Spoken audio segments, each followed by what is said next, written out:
Hey everyone, so today we're going to be looking at my action slash suspense thriller movies, because they're kind of one of the same sometimes. So for starters, I've got Jurassic Park, one of my favorite movies growing up. Stars Mel Gibson and Heath Ledger. It's a really great film. The Mask of Zorro, this is one of my favorite movies, honestly. I did a review on it. It has Antonio Banderas and Anthony Hopkins. It's a really great film with really in-depth characters, and it's a revenge plot, basically, and the atmosphere and costume designs are amazing. And of course, I got the Lord of the Rings entire trilogy. What can you not say about these? It's good. So these are great films. They're long as hell, but like surprisingly, I can sit through them and not be bothered. Like, you don't even feel like they're almost 3-hour movies a piece because you're so drawn into the storyline of the characters and everything, and just the cast is amazing, and the score. And I got the Hobbits, which aren't honestly as good as the Lord of the Rings trilogy, but I still like it mainly for Ian McKellen. Southpaw, this actually didn't do good with critics or fans for some reason. I thought it was a really good film. I think it's really good with Jake Gyllenhaal and him trying to get his daughter back because he's supposedly an unfit father for putting himself in danger because something happens to his wife, and he trains and everything, and they got this badass Eminem song, I'm Phenomenal, whatever it is. I've got Dragonheart. This is one of my favorites growing up, and still is, honestly. It has Dennis Quaid. Much like Jurassic Park, like the animatronics used in this is really great. It still looks really unbelievable for the time it was made, and very minimal CGI. And they had a sequel with it, which is in this case, which I hate it. Honestly, I loved it as a kid, but now it's really stupid. And the third one I hated even more, honestly, because the budget was a little lower, it seemed, and just the effects for the dragon they used was horrible, the CGI, and they did that with the other film, which the plot of that one, the Battle for the Heartfire or whatever, wasn't really that bad, but they kind of ripped off the ending for the first one, so I didn't care for that. But the first one's amazing. Another Dennis Quaid film is Horseman.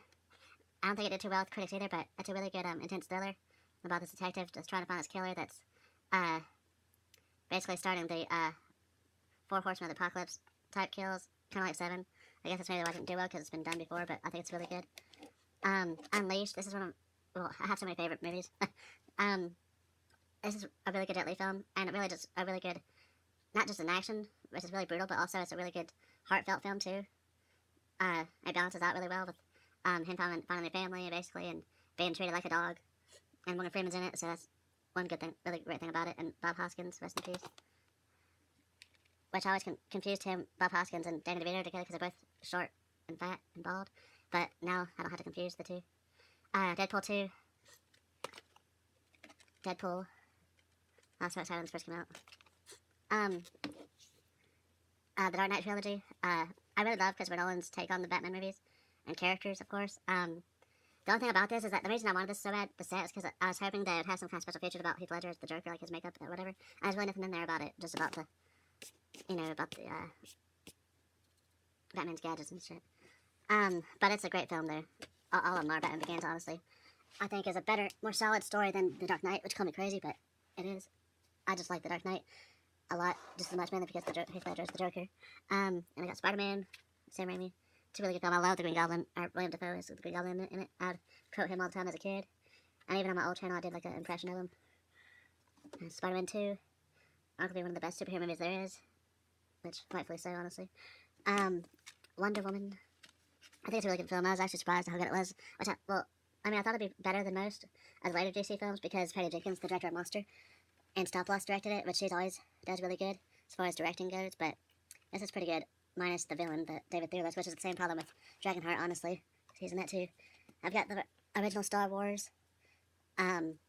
This trilogy is amazing. It's really the only trilogy I really love. I love the prequels growing up as a kid. I started off watching Return of the Jedi as a kid, but I never seen the first two until like a few years ago, honestly. But yeah, I always loved Darth Vader, and just the story and the effects and just everything about it, really. It's just amazing. I want to get back and watch them again. And I haven't seen this, so X-Men, still in the wrapper. I've got the X-Men 90s TV series. I wanted all of them because they're really good. I still watch them from time to time. Yeah, great for people that like comic book films, or especially X-Men. This is really good, actually. Hulk versus Thor and Wolverine. Hulk versus Thor I didn't care for because I don't really like Thor or Hulk really, honestly. But I really love X-Men, and it's just really cool to see the two, Wolverine meeting his match with the Hulk and everything. And the story's pretty good, honestly, for a short film. I've got X-Men First Class. This is one of the best, honestly, in the franchise. Mainly because the cast is so great and the story is really good. And Jennifer Lawrence wasn't quite as annoying as Mystique. And I've got X-Men Apocalypse. I've seen this a few times.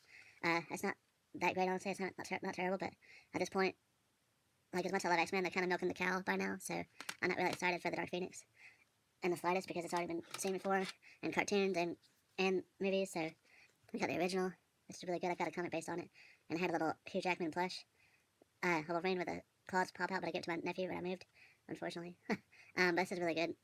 Not everyone likes Bryan Singer's X-Men, but I do. X-Men Last United, which it goes up to the first one, I think. The Wolverine, I like the limitedness of mutants in it because it kind of made it more, I guess, impressive for Wolverine to be around regular people and fighting. But the ending sucked ass. The third act. And the X-Men Days of Future Past, that was really good. Honestly, a really good return for Bryan Singer. And the story is really good. It's based on the comic Days of Future Past, and they have the episode of and the DVD and the '90s cartoon, which is pretty different, honestly. But I understand why they changed it. And Evan Peters is in it from American Horror Story. He's one of the best parts of that movie. And I've got Logan. I've actually only seen this once. It was really good. I just haven't really gotten around to watching it again. And I was kind of bummed out that it's basically Hugh Jackman's last performance as Wolverine because I think he's one of the best. He gave one of the best performances of playing that superhero type character. And I've got The Killing Joke. I only seen this halfway through and I stopped watching it, but I do want to finish it eventually. And a lot of people hate this movie, but yeah, I thought it was pretty good actually. Minus Jared Leto, and I actually didn't mind Enchantress. Everyone says that it's the same thing with the villain trying to bring out this power force to destroy the Earth and the sky, but you know, when the Avengers did it, which has already been done several times before, they don't complain then, so I think it's just because they're haters to DC, and they can find an excuse, but anyway, because I don't really care about the whole, like, pick a brand or whatever, pick a team, fight, arguing over it, you know, but Batman, the Tim Burton, it's really good. Michael Keaton's one of the best Batmans, I think. Well, actually the best, period. Batman Returns, Michelle Pfeiffer, I love her in this.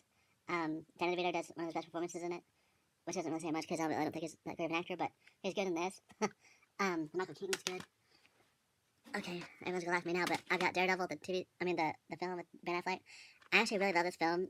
It's dark for a Marvel film back then in the early 2000s because that's whenever these Marvels were trying to get popular, and it was after Blade whenever it was really dark. But I don't know, I just thought there's something about it. Like, I like the atmosphere. That I thought the cast was really good. Ben Affleck wasn't too bad, honestly. I didn't hate him, and I like Jennifer Gardner a lot anyway. And I just thought it was a good story. So yeah, sue me. This actually, I wanted this so bad when it first came out because I love the character. I like the comics anyway, and Daredevil's one of my favorite heroes. I guess because he is darker and just the character and everything. But it looked really good, so I asked my mom to buy it for me for Christmas, and she did. And this was actually the last gift she ever got me before she passed away. So it's really special to me. But yeah, it's a shame they canceled the show, which I didn't like the second season all that much. I thought it was too cramped, but still, I love the third season and the Defenders and Catwoman. I know everyone's laughing at me now, but I don't know. I love the character Catwoman, even though it's not Selena Kyle. It's not the same Catwoman, but I love Halle Berry too. And I thought honestly her performance wasn't bad given what she was working with, and the story did suck. Honestly, I would give you that. With the Cream defecting plotline was terrible. I didn't like Sharon Stone in it either, but I mean, hey, I still like it, and I'll watch it. And speaking of Blade, I've got 1 and 2. I had the third one, but it's honestly really, really bad. For one, they give it a PG-13 rating, and the story sucked, and the acting sucked.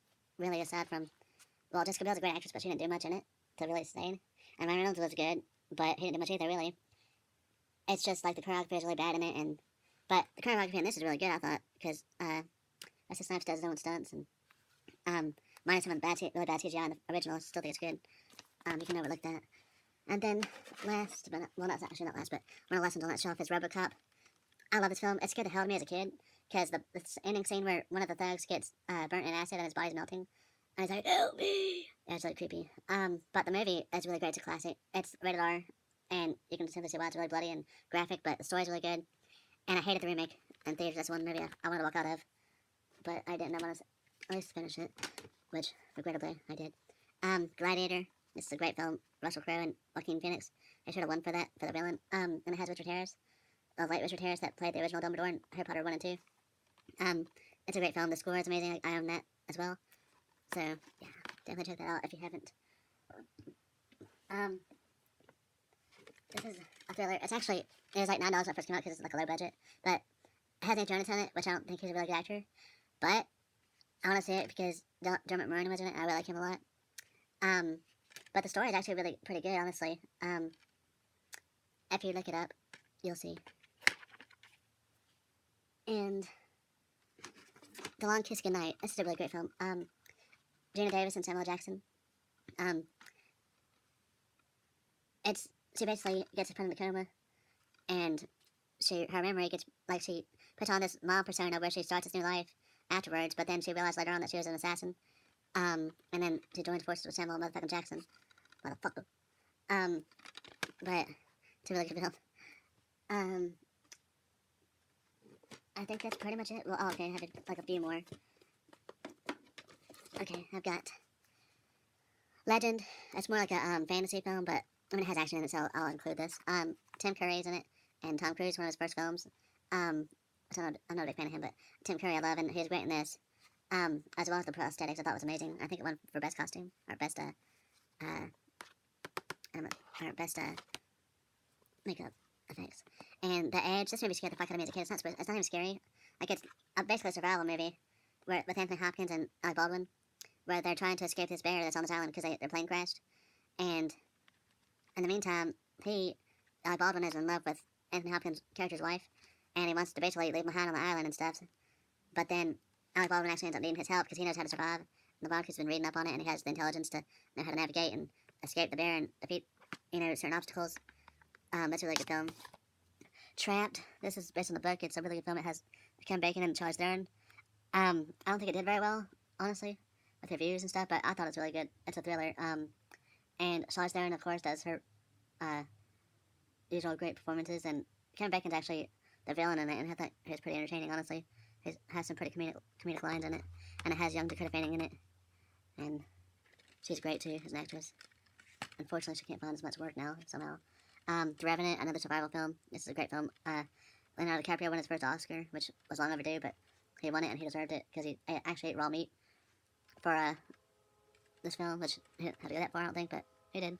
But it's another survival film trying to overcome the obstacles of the weather and, wounds he's already had and stuff. It's really good. And the score is actually really pretty haunting. It's a remake. It has Dennis Quaid, Marissa Otto, Miranda Otto, and Hugh Laurie, and of course Giovanni Ribisi is one of my favorite actors. Yeah, he has a really great role. He's really comedic in this. Well, he's always really quirky in his roles anyway. I actually did a review on him. I mean, not a review, but a bio. That's a really good film. Honestly, I don't know why I like it so much. Well, I guess it's just a really good film, but the critics didn't like it. I tend to like movies critics don't like, I guess. I don't know why, but I just do. And then I've got another Giovanni Ribisi movie with Mark Wahlberg and Kate Beckinsale, Contraband. It's a smuggler movie, basically. And I don't have that much action in it, honestly, but it's still pretty intense. And it has J.K. Simmons in it as well. And I've got Snow White and the Huntsman. I honestly wanted to see it in theaters because I love Charlize Theron, and I thought she'd be like a badass evil queen. But honestly, I hate Kristen Stewart, so yeah, I didn't want to pay money for the ticket to see a movie with her in it, honestly. But I think it's a really good film, though. Surprising, like, if it didn't have Kristen Stewart in it, it would have been so much better. Like, it's a really good film, and luckily it wasn't made by Disney because they would have probably made it corny, and I don't know, the action's pretty good too. And I got the second one. This one's actually drawn out pretty long, honestly. Like, I mean, it's not that bad, but I mainly focuses on these two, and I don't really find her character intriguing at the slightest. I really want to see more of Emily Blunt and Charlize Theron interact with each other, but Charlize Theron's hardly in it, and honestly, so is Emily Blunt. They're more like, they're really, like side characters, honestly, unfortunately. That's the downfall for it, but I thought the film was good. And then I got Never Back Down. This movie makes me feel so pumped up every time I watch it. It makes me want to work out. And it has Dominic Hansu in it, and Amber Heard, Sean Ferris, I think his name is. But it's a really good film. And it also has Evan Peters in one of his first movies. It's kind of like The Karate Kid. And then I've got Merlin as a TV movie with Sam Neill and Helena Bonham Carter, James Earl Jones, Miranda Richardson, and Martin Short. It has a big cast in it, and it's a really long film, but I think it's really good. I prefer it over the Merlin TV show back in the day, like about 7 or 10 years ago. But it's a really good film. The effects suck ass, honestly, but I mean it's for a TV show, like sci-fi, I think. So I mean that's to be expected. But the story's really good. Then this is actually my last I've got is Rise of the Planet of the Apes. This is actually my favorite movies of the year when it first came out. Like, it was so great, and the effects were so amazing. Like, I was so amazed by, the attention to detail with the apes, and then the voice is by Andy Serkis, and I'm not really a big James Franco fan, but I thought he was alright in it. I didn't really buy him as the scientist, but hey, whatever. And it has, Lord Farquaad in it. Yeah. But, yeah, I love the first one. And then I got the second one, and I couldn't really pay attention to it when I first saw it because I was at my niece's house and she has really loud kids, and so I couldn't really focus, so I didn't really care for it. But I think if I actually sit down and actually get to hear it and get into the story and focus on what's going on, I think I'd really like it because everyone else says it's really good. And I still like the third one, honestly. I don't own that one, but I thought that was really good too. It's a really good trilogy from the third and first one. But that's really it. I hope you enjoyed it. And next time I'll be reviewing my comedy and possibly my joke the tear out of the glass eyeball films, like The Fault in Our Stars and What's Eating Gilbert Grape. Hi, Gilbert.